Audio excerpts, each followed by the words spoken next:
welcome to our deep dive into risk management with me, Fabio. Halo semuanya, hari ini kita akan membahas topik yang sangat penting bagi keberlangsungan perusahaan, yaitu mitigasi risiko dalam manajemen risiko keuangan. Yuk kita mulai. Sebelum kita masuk ke dalam strategi mitigasi, mari kita pahami dulu apa yang dimaksud dengan mitigasi risiko. Dalam konteks manajemen risiko keuangan, mitigasi risiko adalah proses mengurangi atau mengelola kemungkinan dan dampak risiko finansial yang dapat memengaruhi kesehatan keuangan perusahaan. Risiko keuangan dapat muncul dari berbagai faktor. Misalnya, kita punya risiko pasar, yaitu risiko yang terkait dengan fluktuasi harga aset. Kemudian ada risiko kredit, yang terjadi ketika peminjam tidak bisa membayar kewajibannya. Jangan lupa juga dengan risiko likuiditas dan risiko operasional, yang bisa muncul dari masalah internal perusahaan. Langkah pertama adalah mengidentifikasi dan menilai risiko.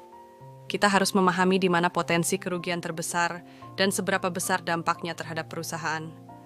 Langkah ini melibatkan analisis risiko keuangan dari laporan keuangan, tren pasar, dan penilaian kredit. Selanjutnya, kita punya strategi diversifikasi. Artinya, perusahaan tidak menaruh semua investasinya di satu tempat.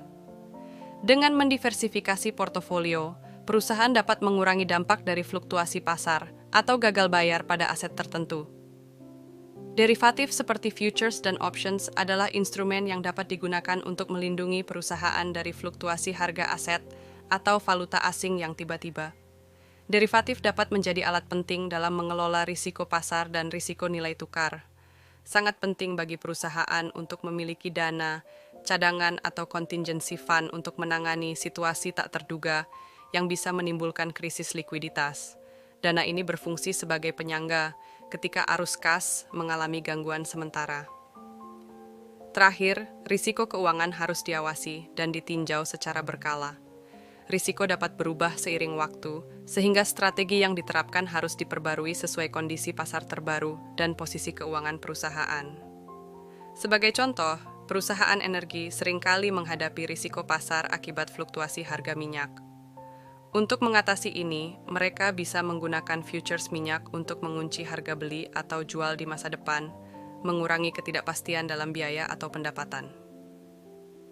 Jadi, teman-teman, itulah beberapa langkah utama dalam mitigasi risiko keuangan. Dengan menerapkan strategi ini, perusahaan dapat mengelola risiko secara lebih proaktif dan menjaga stabilitas keuangannya.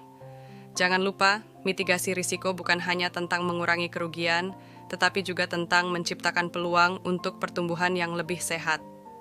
Terima kasih telah menonton, dan sampai bertemu di lain kesempatan.